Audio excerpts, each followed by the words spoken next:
Okay.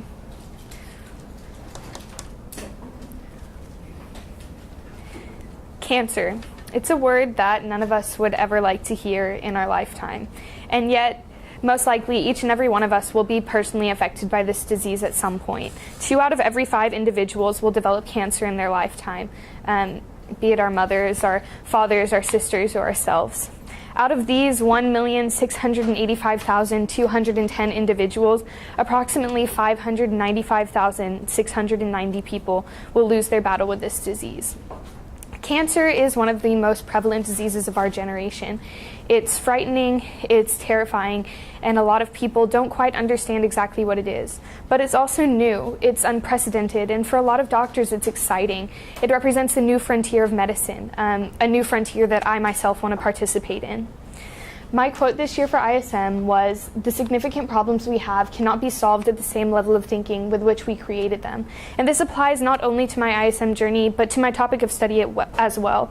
This year in ISM, I want to expand my knowledge and exit the year thinking at a higher level than I entered the year with. And this goes for cancer as well. I truly believe that if we are ever going to cure this disease, it's not going to be at the same level of thinking that we have been thinking. We're going to be required to push ourselves to the limits and push our knowledge to the limits in our technology to really understand and be able to cure this disease.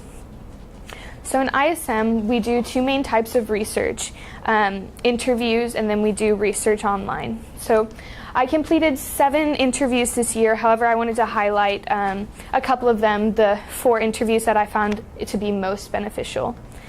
My first interview was with Dr. John Mansour. He's a surgical oncologist at UT Southwestern.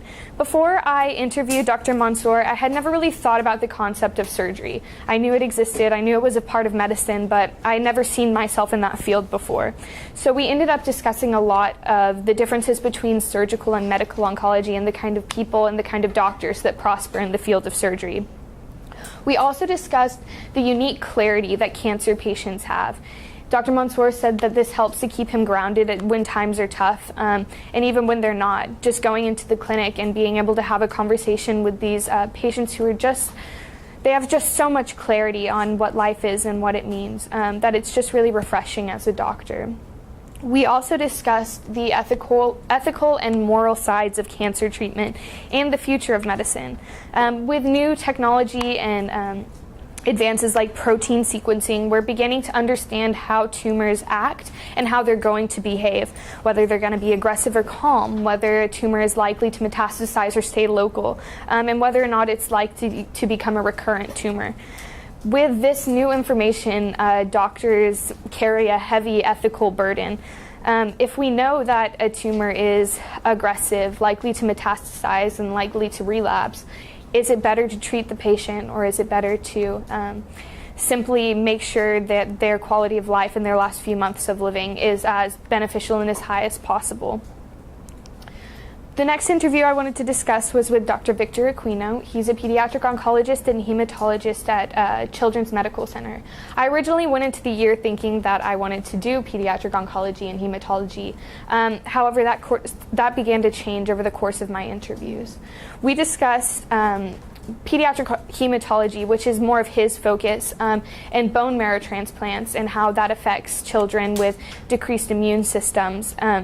And blood disorders. He took me on a tour of Children's, which is really neat because UT Southwestern is so different than Children's in the sense that the doctors and the staff at Children's really try to make it as welcoming as possible for all of these kids, which I thought was incredible considering that these kids may be going through some of the scariest moments of their life. He also showed me the new bone marrow transplant ward that he helped to develop, because after a patient has received a bone marrow transplant, they're highly susceptible to disease, and so this ward served to keep them away from diseases or illnesses that they could be at risk of, and kept them away from the rest of the children in the hospital. My next interview was with Dr. Patrick Levy, who is also a pediatric oncologist and hematologist. Dr. Levy and I discussed what it meant to lose a patient, which is pretty heavy, but it's pretty common, especially in a field like oncology. He showed me an album of thank you cards and photos and notes from each patient he's ever treated, those he's saved and those he's lost.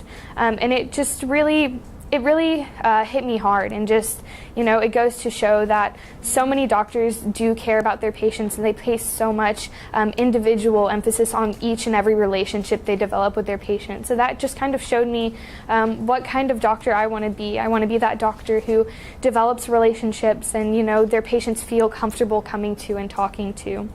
We also discussed research, such as grants, and one of the main research things that Dr. Levy was working on was CAR T cells. These are chimeric antigen receptor cells.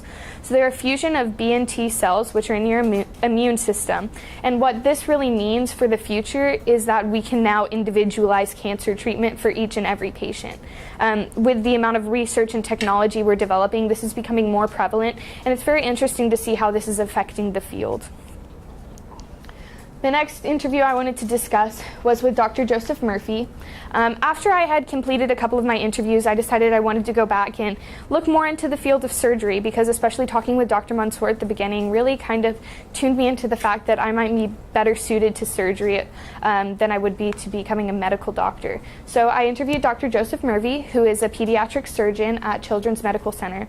We discussed some of the things he sees, including congenital anomalies. One of the most interesting ones that we talked about was called gastroschisis, and this is where the fetus is born with their intestines outside of their body. So the surgeon has to go in and repair that and fix that. And I just thought that it was fascinating that because of technology today, we can repair stuff like that, which never would have been thought possible just a couple years back. We also discussed the importance of being willing to accept delayed gratification. As a young woman hoping to enter the field of surgical oncology, I know that after high school, I will most likely be in school for 12 to 16 years, which is a long time to be in school after high school. But I know how important the work I hopefully will be doing is, and I know that even though 16 years is a long time, the gratification and the relationships I develop with these patients are going to be so worth it. And that's what Dr. Murphy just really showed me, how important it was to be willing to accept delayed gratification, because when you are willing to accept that, it becomes more sweet than any gratification you can get in the moment. The other type of research I did was research online using databases and medical journals. And most of my research can be lumped into two categories: metastases and nanotechnology. So metastasis is the process by which a tumor spreads outside of its primary region of growth. This usually isn't good for a patient. As you can see, this is a liver that has had lots of metastases in it, which is not good for a patient, as you can assume. Doctors classify cancers in 3 different stages: early, middle, and late. Early cancers are cancers that are shallow in the organ and they haven't metastasized yet, which is good for a patient because that means we can go in and surgically excise them. Middle cancers are cancers that are either very deep in the organ in which they're located, or they've involved the lymph nodes around the organ, and this can sometimes create concerns for doctors, as there's a higher possibility of metastasis due to the lymph nodal involvement. The course of treatment for middle cancers is usually chemotherapy and then curative resection for the cancer, and then followed by another bout of chemotherapy. The last stage is late cancer. Unfortunately, these are cancers that have metastasized across the body, and usually there's not much that can be done to prevent the spread of these diseases. However, patients will undergo radiation and chemotherapy to hopefully either slow or shrink the original tumor. So metastases definitely has a lot of impact on how a patient is treated, especially in the field of surgery, because if you find metastases inside of the abdomen or the area that you would be removing, you can't complete the surgery because it would be futile at that point because the tumor would have already spread. The other thing that I focused my research on was nanotechnology. This is a really new field in medicine in general, but especially in surgical oncology, and I was just really fascinated by it, which eventually led me to my original work. So for my original work this year, I decided to focus on nanotechnology and its implications on surgical oncology. So the first type of nanotechnology I focused on is colloidal gold particles. These are small gold particles with applications in drug delivery and therapeutics. They have a low cytotoxicity, which means that they're better for the body and they're not as poisonous or as toxic as some other portions of nanotechnology have been known to be. The other particle that I focused on was quantum dots, and these are nanoparticles made of various semiconductors. They're used for in vivo imaging, which means that they're used for imaging while the patient is still alive. But unfortunately, they do have a high cytotoxicity, which means that they can be poisonous to the patient at times. What I decided from this was to create a hypothetical plan to fuse the quantum dot and the colloidal gold particle. My process began with a lot of research. I accumulated over 35 sources because once you start researching things like nanotechnology, there becomes a necessity for more research because you don't always understand what you're researching, especially without a medical school background. But I really tried to push through that and just learn as much as I could about nanotechnology because I think it's one of the fields that will definitely have a huge impact on surgical oncology in the future. And if I can begin to understand it now, then I think that it will be incredibly beneficial for me. So after my research, I developed a plan to create a nanoparticle with a quantum dot core with protein or polymer filling and a gold covering. This would prevent cytotoxicity, but it preserves its advantages for in vivo imaging, drug delivery, and therapeutics. In the end, I wrote an 18-page research paper compiling all of my research as well as my hypothetical plan to create this nanoparticle. So on November 3rd, I was incredibly excited to announce that Dr. John Mansour agreed to be my mentor. He has been such an incredible mentor to me this year, and he's really shown me a lot about myself that I didn't know, especially going into the year thinking I wanted to do pediatric oncology. After talking to him, I realized that I was more suited to surgery, and so that was definitely an interesting thing that came out of our interview. He is the chief of surgical oncology at UT Southwestern and Parkland Hospital. He excises mainly gastrointestinal tumors. However, he has a specific focus on pancreatic tumors, which is rare for a doctor to have because they're incredibly aggressive tumors. So that was definitely interesting for me to see throughout the year. Over the course of the year, I've been able to have some pretty incredible mentor visits. The first thing I wanted to talk about was clinic. So this is at Harold C. Simmons Comprehensive Cancer Care Center. And I've been able to sit in with patients as Dr. Mansour talks to them, talks about surgery or cancer. And so it's been incredibly interesting. I've seen all different types of cancer, gastric cancers, hemangiomas, pancreatic cancers, renal cancers, even ampullary cancer, which I didn't even know existed before this year. But one of the more interesting cases I saw was a case of an older woman who had a hemangioma that presented as a renal cell carcinoma metastasis in her PET scan with contrast. But whenever they went back and looked at the CT scans, it actually presented as a hemangioma. So there's a fair amount of confusion as to whether this was metastasis from a previous renal cancer or a hemangioma, which is basically a tumor that is composed of blood vessels. So it's pretty benign. It doesn't have a lot of impact on the body. But if it was a renal cell metastasis, then it would create a lot more issues for the patient. So Dr. Mansour actually himself wasn't sure what this was, so he presented this at tumor boards, which I'll talk about in just a minute. But before I do that, I just really wanted to expand upon the fact that at clinic I've been able to just meet some incredible people, and it's just really taught me a lot, not only about medicine and about myself, but about life in general. As I kind of discussed in the beginning, Dr. Mansour discussed with me the incredible clarity that these patients have, and I've come to see it firsthand.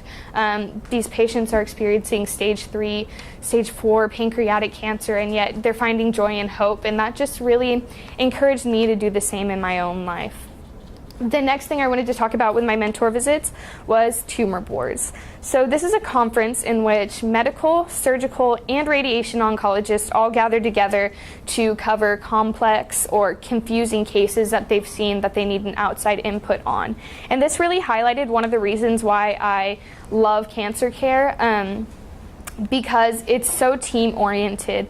Surgical oncologists consult with medical oncologists who consult with radiation oncologists. And I think that it just really creates the best sense of care for the patient, because you're getting opinions and decisions from doctors all over the hospital, not just your surgical oncologist or your medical oncologist. And I really truly believe that this helps to create the best course of care for the patient and the best treatment that they can have. One of the, so as I said earlier, the hemangioma case that I saw in clinic was actually presented at this tumor boards that I went to the next day. The radiation oncologist decided that it was indeed a hemangioma, which is good because they're benign tumors. They don't have to be surgically removed, so that was beneficial for the patient moving forward. Another case that I found to be incredibly interesting was a case that was presented actually by a doctor from Children's Medical Center. It was a 16-year-old male who presented with peritoneal adenocarcinoma, which sounds like a bunch of medical jargon, but it's actually really incredibly interesting because you don't see these types of cancers in 30-year-olds, much less 16-year-olds. So it's a really rare tumor that presented in this individual. And what actually happened was the father was refusing treatment for the son because he believed that God had cured his son of his cancer, which wasn't true.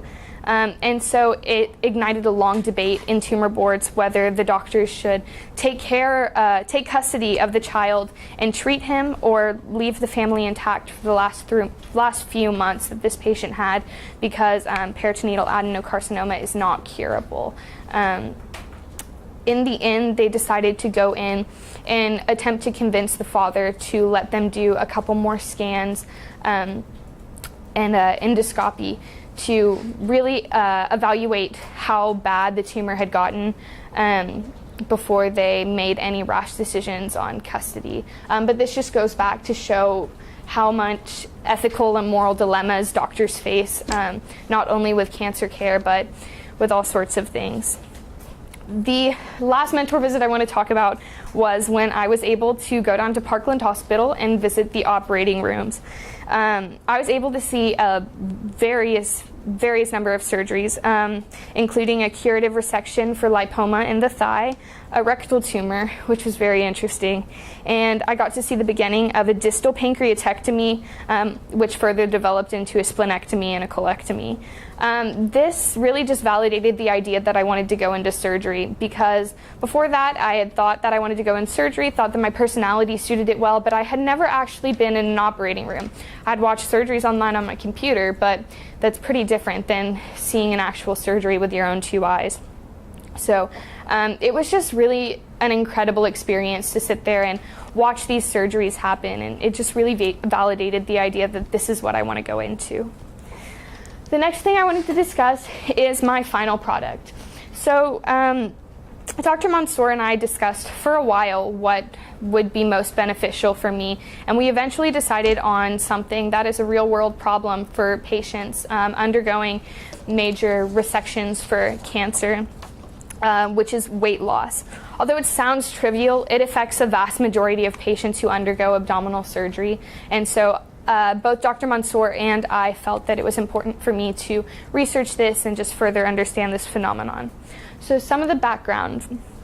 Weight loss affects the majority of patients, as I said, and so one of the questions we wanted to answer was what factors were associated with increased weight loss following curative resection for gastric cancer, so what's known as a gastrectomy, which is the removal of the stomach.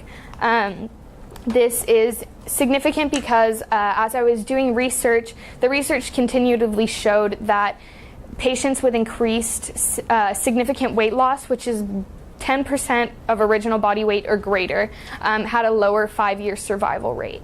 And that's due to malnutrition and just the lack of the body's ability to fight the disease as they're losing an incredible amount of weight.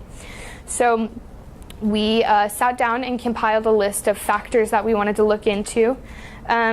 And this is also important because it can allow the doctor to preoperatively plan to place either a feeding tube or provide supplements for the patient, which can decrease the amount of weight loss that they're experiencing afterwards. So for those of you who don't know, a gastrectomy is the surgical removal of the stomach. There are a couple different types, and for those of you who have weak stomachs, you might not want to look at the screen because there are about to be some real stomachs on there. So this is what's known as a total gastrectomy. As you can see, this right here is actually a real human stomach. This lining right here, all this fatty viscerous stuff, that's what's known as the omentum, and it's kind of the lining that keeps your abdominal organs inside of your abdomen.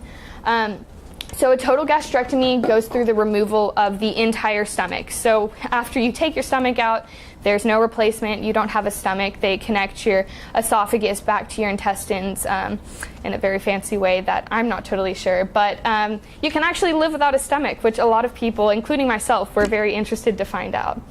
The next type of surgery or gastrectomy that we looked at was what's called a distal gastrectomy. So as you can see, here's the stomach right here.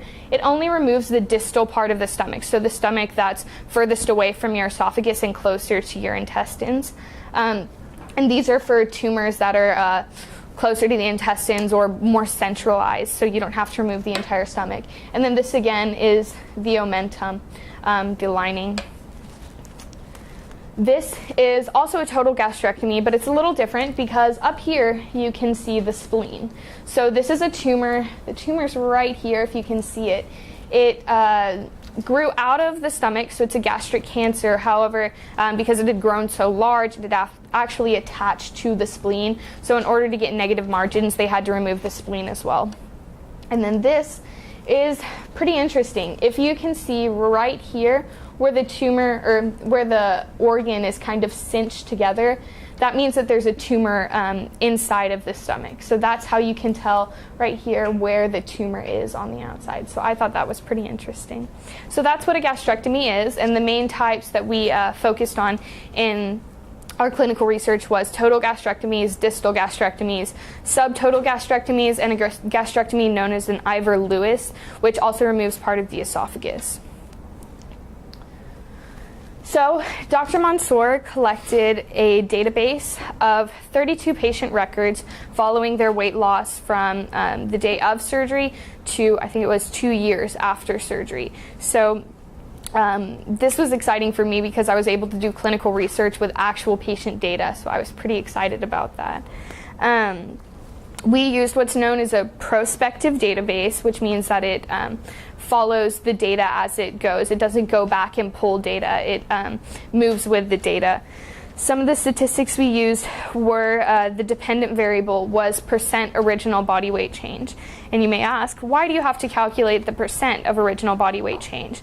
We needed a way to standardize the weight loss that patients were experiencing, because let's say you have a patient that weighs 210 pounds and he loses 20 pounds. He now weighs 190 pounds post-operatively.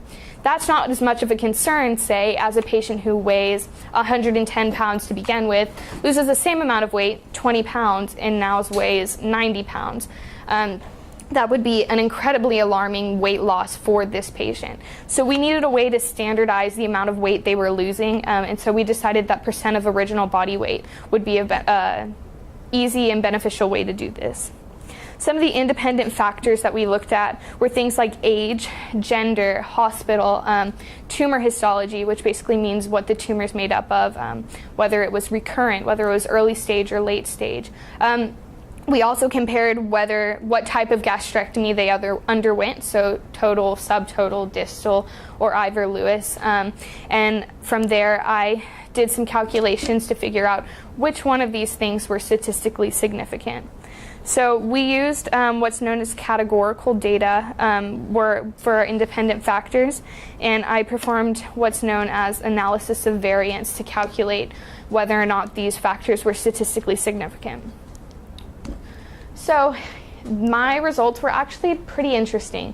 So here you can see this is a table of our patient data. So you can see that what hospital they were at, Clements or Parkland, what type of gastrectomy they underwent, their age at the operation, their race, clinical stage of cancer, whether or not they underwent preoperative therapy, so whether or not they had chemotherapy before their surgery or not, and what type of cancer they had, so what was the histology or the makeup of it. This is pathology data, so further delving into the tumors of each of these patients and just analyzing what they looked like for each patient. So you can see that the majority of patients actually had middle stage cancer, which means that the lymph nodes were involved. So in the procedure, you have to go in and excise those lymph nodes as well to make sure that your margins are negative. This is the clinical location of the tumor, so where it was in regards to the stomach, whether or not the lymph nodes were involved. So for the majority, the lymph nodes were involved, and whether or not they had metastasis. So as I said earlier, they can't actually operate if there is metastasis in the abdomen. So 100% of the patients didn't have any metastasis. And then these are my calculations. So the factors associated with original body weight change. So if you look over here, this is what's known as a p-value. And doctors, as they're calculating analysis of variance, they're looking for p-values below 0.05. And that just means that this factor is statistically significant, that what you're seeing is true, that it's not just a fluke. So what was interesting is that the only two things that showed to be statistically significant were gender and whether or not they underwent preoperative therapy. Which is interesting because you would think that somebody who's had their entire stomach removed versus just a portion of their stomach removed would lose much more weight, but the data actually contradicted that, which I was interested to find out. So this is a table just detailing the weight loss trends for each of the 32 patients we analyzed. So there is a lot of lines on there, but as you can kind of see, most patients start off with a relatively high original body weight, and as you move further on through the reports, it decreases until about the 5th report, where it goes back up a little bit. And so that's a pretty standard trend for weight loss, decrease and then regaining of that weight after about a year or so.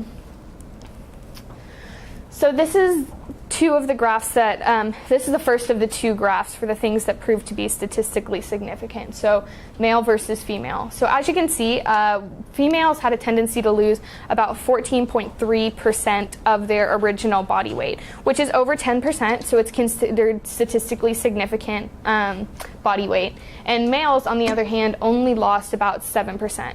So this did prove to be statistically significant. So on average, we can assume that females are going to lose more of their original body weight than males, which means that we can set plans to put in a feeding tube or to provide supplements for these patients to make sure that they're not losing too much of their original body weight. The other one was whether or not they underwent preoperative therapy or not.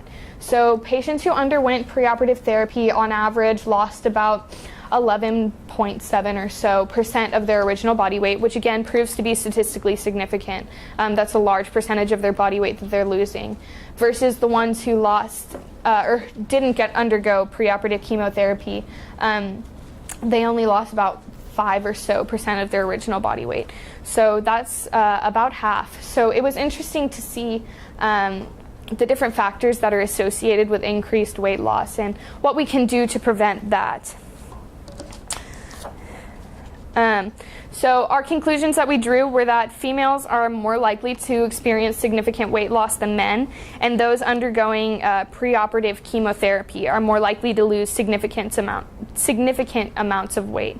And we can use this going forward to determine whether or not patients are going to need a feeding tube or supplements before surgery, so we can plan for that instead of going into the surgery and deciding that this patient is too frail or is going to lose too much weight, and then having to place the feeding tube.